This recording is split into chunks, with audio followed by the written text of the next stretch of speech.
Good morning, Synod. Budget, financials are always very, very important. First of all, though, a big thank you. Parish share is the blood that runs through the veins of the diocese. We could not continue without the parish share. So the contributions of your parishes, the benefits is essential. So a big, big thank you from all the diocesan team for the parish share that we receive year in and year out. Moving on to numbers. This is really a look at history. We've got a 20-year picture pretty much going back to the early 2010s out through our current year 2025, which is a forecast, the budget year 2026, and then the two long-range plan years going out to the end of the decade. So as you can see, up to about 2015, the diocese was essentially struggling. Losses were $1 million, 1.2 million a year, year in, year out. Those with long memories will recall that 2015, 2016, we did have some changes. We had the arrival of Bishops Martin and Mike. Throughout this period, and indeed today, and we've already heard him speak a few times, we've had the good offices of Archdeacon David. Those three individuals have been, I would say, essential in turning the diocese around. In addition, during this period, we had Anna Hughes, the diocesan secretary, and throughout, Gary, first of all, as finance director, and then latterly as diocesan secretary, again, turning the numbers around. You'll note that after 2015-16, the diocese effectively got back to a break-even position. In fact, was turning some small surpluses. But then we know what happened in March 2020. COVID arrived, and we really, to a large extent, have been suffering from that since. I think many people expected that after the plague had disappeared in terms of killing many people, things would get back to normal. Frankly, that is not happening, and it is presenting a lot of issues. Next slide. This looks at the context of risks and challenges. So quite a complicated slide.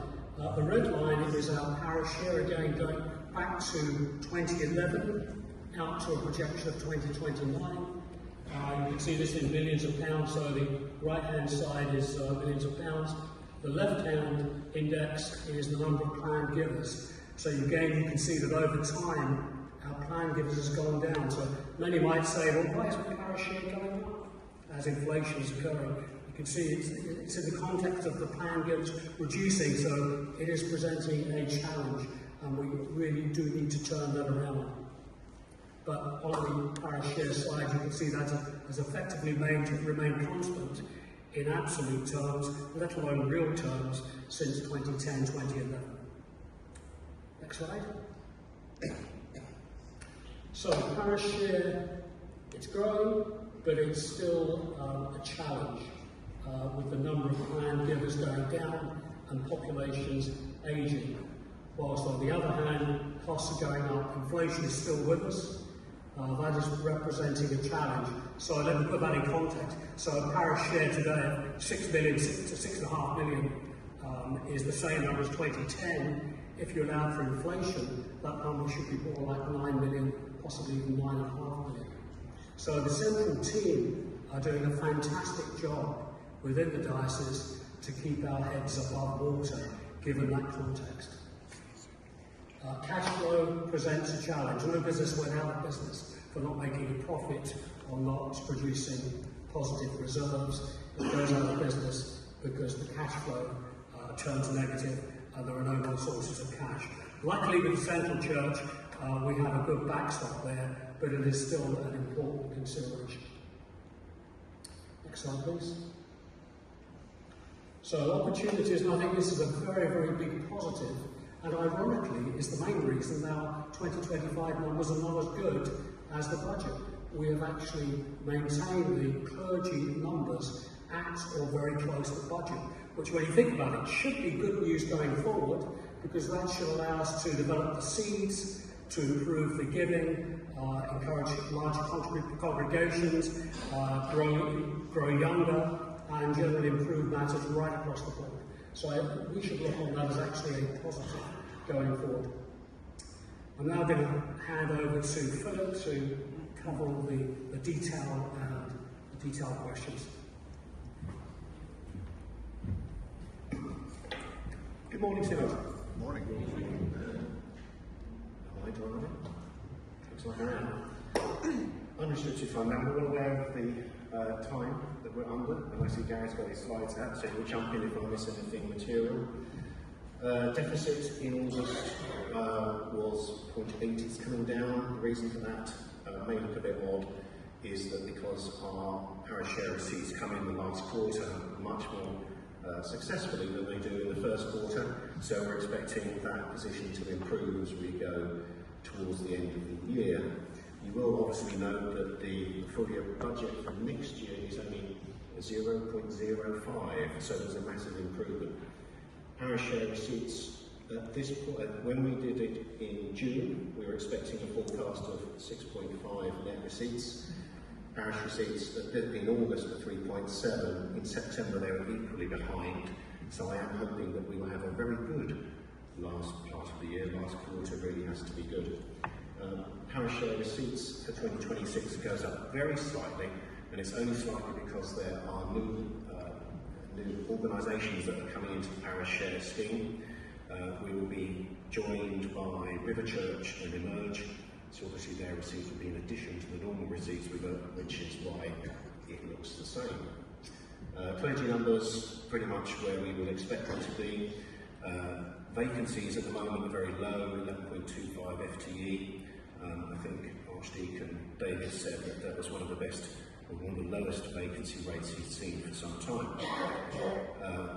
So we'll go to next. This is the slide where I could spend an awful lot of time, but I'm not going to. Key things here. This is the result of the change in funding by Central Church, which I think we've all been waiting for a few years. It's come through. The points are here. Stipends went up 10.7%. That was 4.1 as a normal annual increase. 6.6 was the increase that they deemed a catch-up to bring stipends back to where they should have been. So that's a hit to us. That 2.33 or 233k is the effect of the catch-up, not the standard increase. Time limit support. This is the good news. Time limit support is what they're giving us to support those costs. A little bit of a good news for 2026 is that funding comes in as of the 1st of January, where the stipend increases don't go in until the 1st of April. So there's a little bit of an increase there. It's really important that everybody understands that when we say time limit support, they really do mean time limit support. By 2029, so this year it's 462k, 463k. By 2029, which isn't very far away, it's 242. By 2034, when they finish, it's 20k. So, although it's very good, I think the message from this is it's breathing space, it's really good news, but we can't take our foot off the pedal. There are still these costs coming through, and they're going to come through quite fast once you get into that further time frame. In relation to apportion fees, you may not be aware that we were paying lots of fees. Training for ministry, national church responsibilities, grants and provisions, interdiocesan support of mission agency, clergy pension contribution, charm, and that famous pooling. They have all disappeared, which is a one-off hit, which is going to continue through. It's replaced by a ministry training fund, so they give us some back, they take some back. That is fairly fixed, and they are going to, over time, remove some of the all-man training costs that we have incurred. But there again, we have to wait for all the scope for the training. So those that start this year will get family support, those that start next year will be funded by Central Church. So that's why the forecast does a little bit of a wiggle up and down, because these things aren't consistent. We are expecting to save a little bit on family support, and the last big win for us is they have at last recognised that Suffolk is rather more deprived than was previously recognised. So that is a big hit, and that should equally continue for some time. So that's how we get from really a very upsetting result to something that's quite sustainable in the short term. And I must emphasise, this isn't going to fix it. It gives us breathing space to move forwards. In the interest of time, I won't go too huge about this because I've just spoken about it a little bit, I think. Cash flow, as Stephen's already said, cash flow is my main issue at the moment because all deficits, we just say, oh look, there's a deficit, but it's real cash out the door. So we have to fund those deficits. So there have been deficits for a few years. That has eaten into our reserves. So cash flow is something that is my main concern at the moment.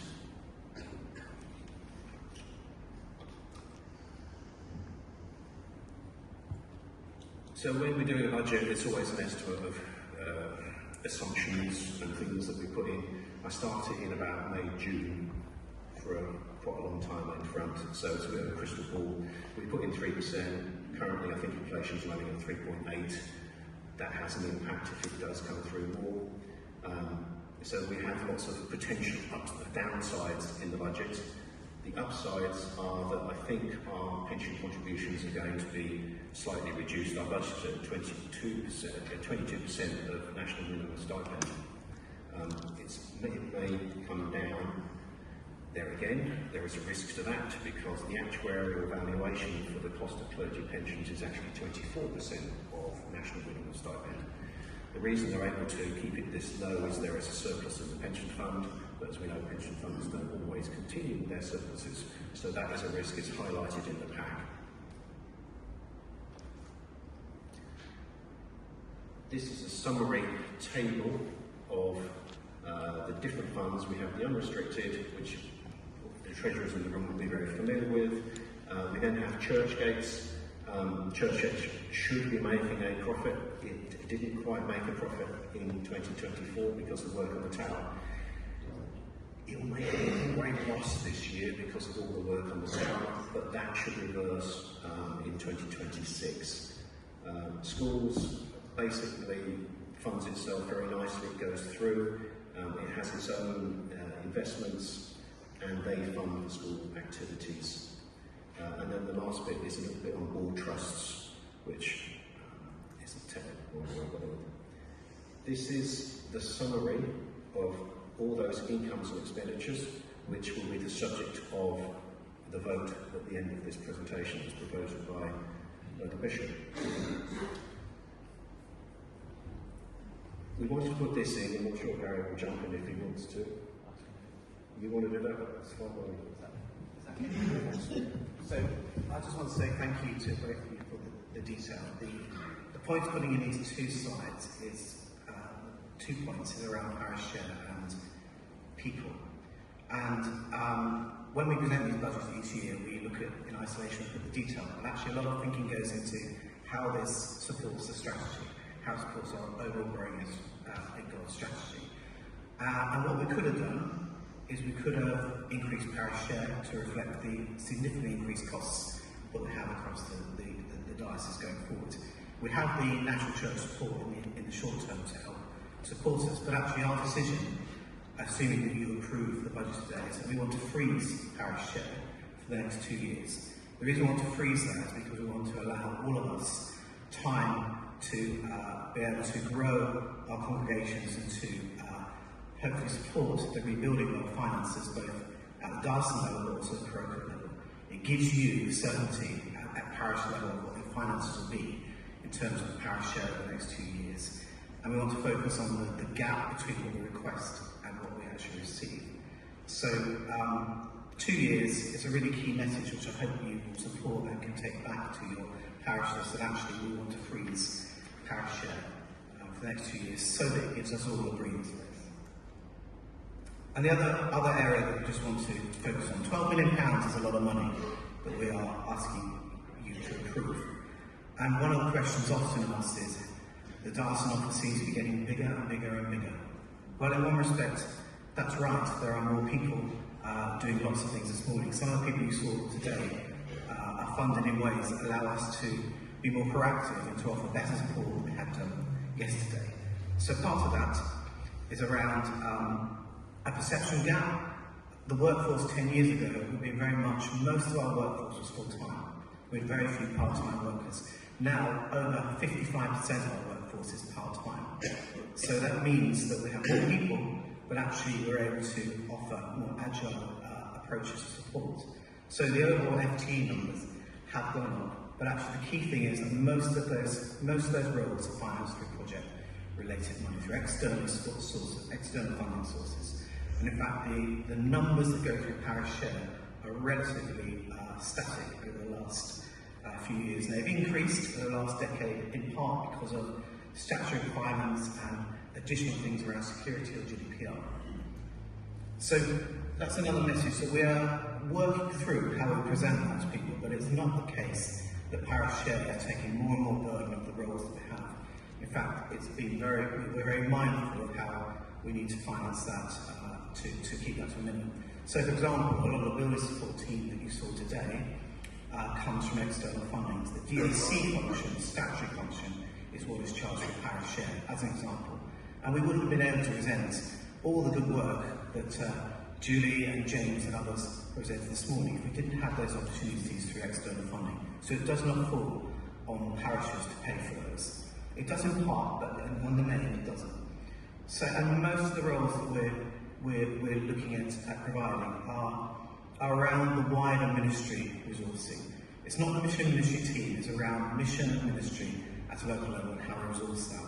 So predominantly, a lot of our roles, at 74% or so, are effectively supporting that, and so our support costs are kept as low as they can be. So I hope that you can see that we're trying to keep the burden of parish share as much as we can, and we particularly want to make sure that the messaging over the next couple of years is that we're going to keep it constant despite the cost pressures we've got. And last thing I just want to say very briefly is, over the last 9 years or so, as Steve described earlier, Steve's been our treasurer since 2017. And although he's not leading us quite yet, he will be resigning as a trustee in the new year because his 9-year term has come to an end. This is his last synod.